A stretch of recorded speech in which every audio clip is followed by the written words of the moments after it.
Talk about it. I mean, was that the welcome you were expecting, or were you expecting something a little different? Yeah, I know I was expecting that hostile territory it is. The Brazilian fans are passionate like the Irish fans. I would expect no different if Jose was to come over here and try and babble a little English out. They would try and rip him apart as well. But I had fun. I enjoy it, you know what I mean? If someone had came down there though, I would have put them asleep, no doubt.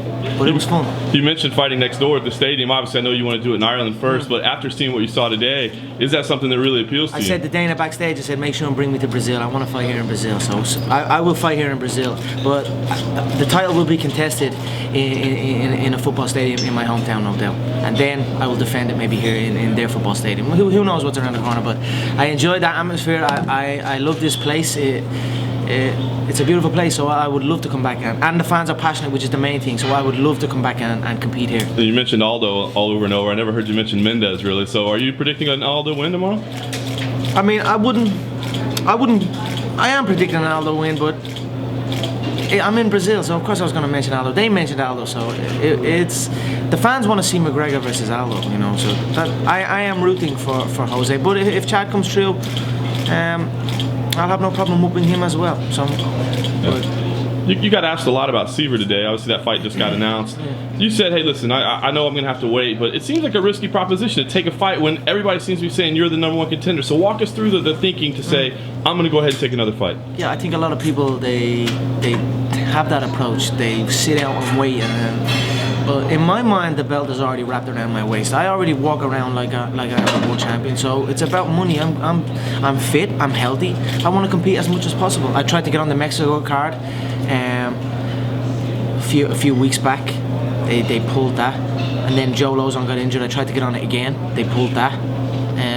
So I just want to continue fighting. I am the world champion in my mind, and I will keep competing.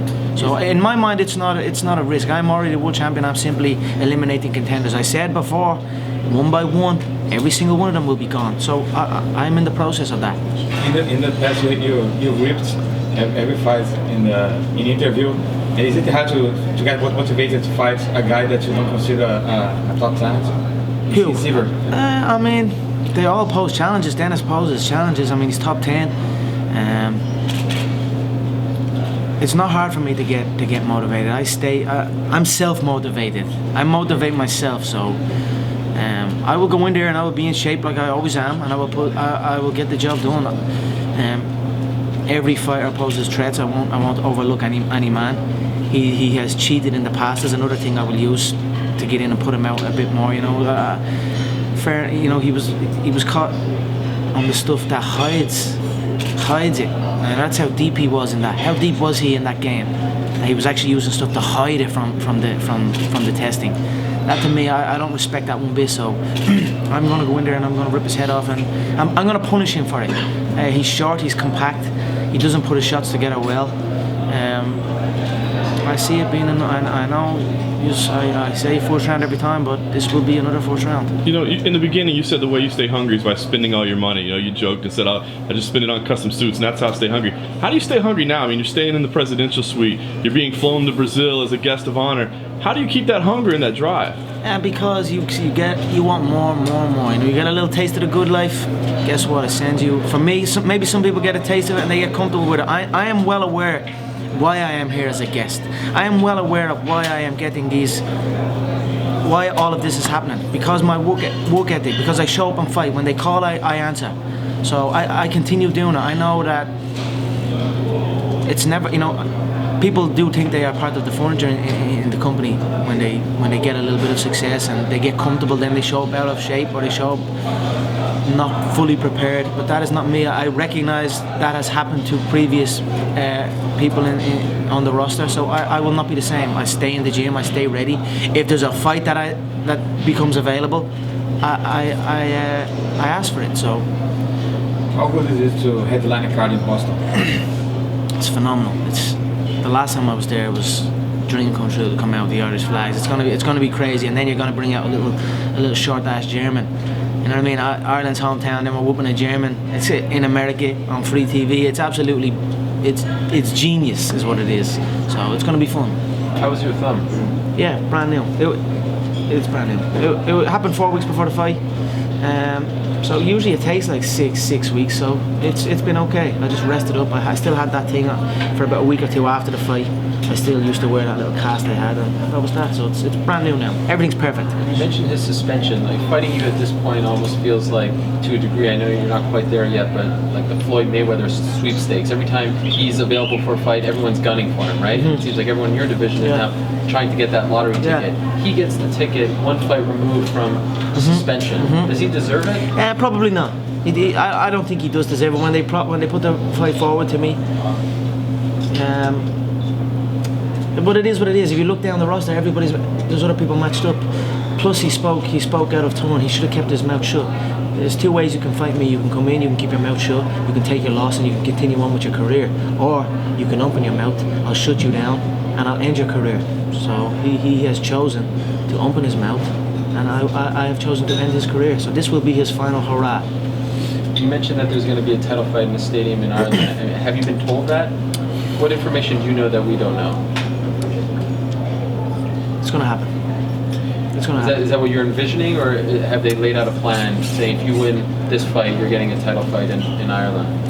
I don't know. I'm kind of getting mixed between reality and my visions because they're so clear nowadays. I just don't know. Maybe it is a vision I've just had, but I believe it will happen. Yeah, I believe the next time the title is contested, it will be in a football stadium, 80,000 seater, for my home country.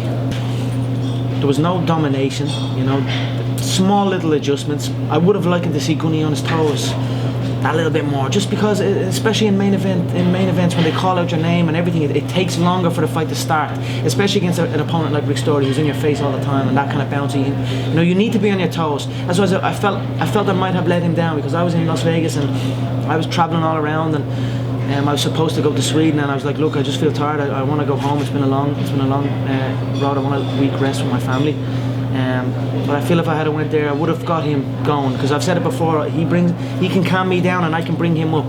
But again, we brush it off, and we will come back. I would love to see Gunnar Nelson and Damian Maia next. That's a jiu-jitsu fan's dream. I believe it's a great contest. Damian has a win over Rick Story, and it is an interesting contest. But we will see. I would love to see that. Hopefully that will be the next one for Gunny. But it is what it is. He will be back, no doubt. Story has a win over Johnny Hendricks. That's how wide open that division is. It's wide open, and Gunny's right up there at the top. A few little adjustments, and we carry on towards that goal. So when you were watching the fight, were you regretful? Like, did you feel bad?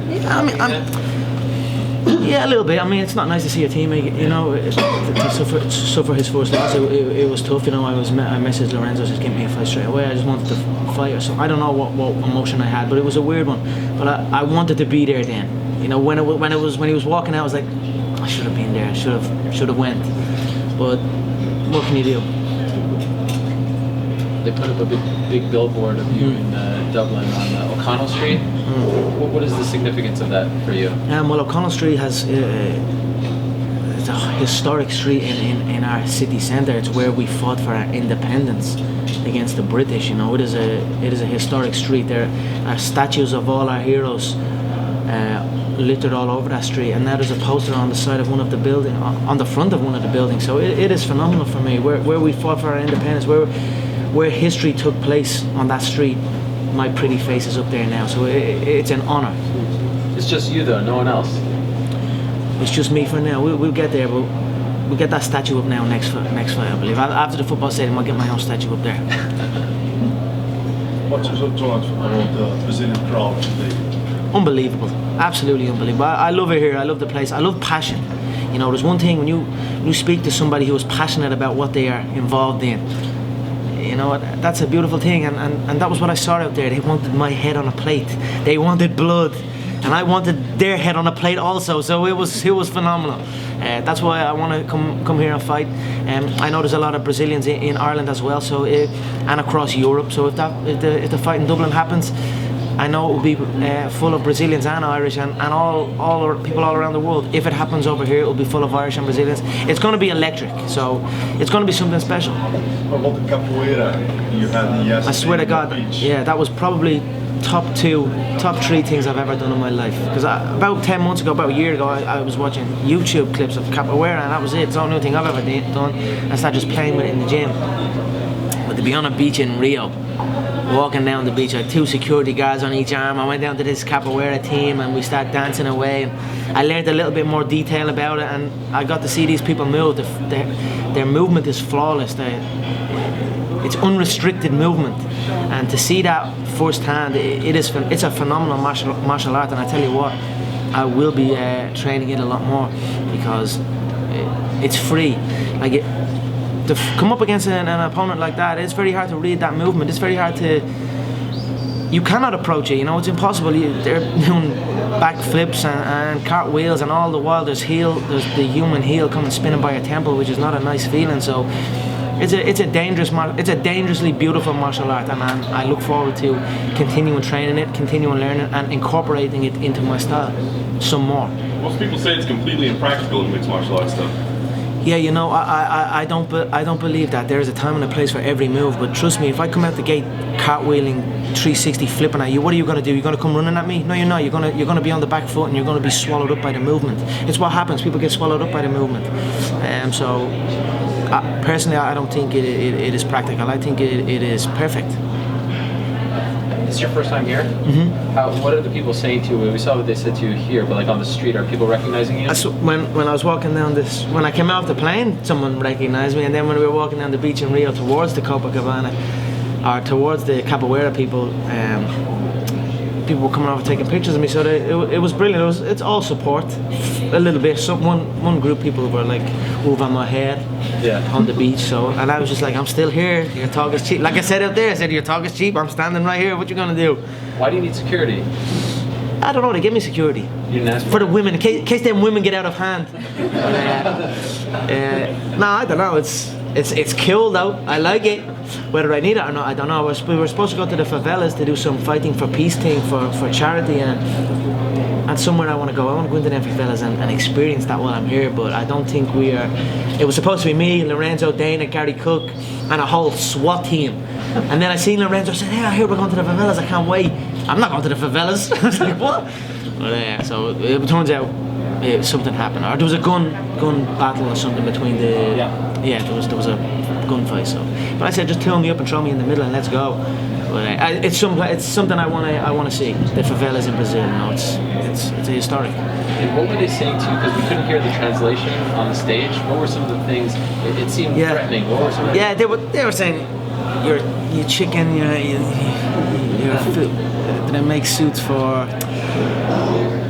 Your suit is for fags or something. I don't know. I don't know. It was all fun and games to me. I just stopped and let them roll with it, because anytime I tried to speak, it was like, Wah! So I was like, just let them roll.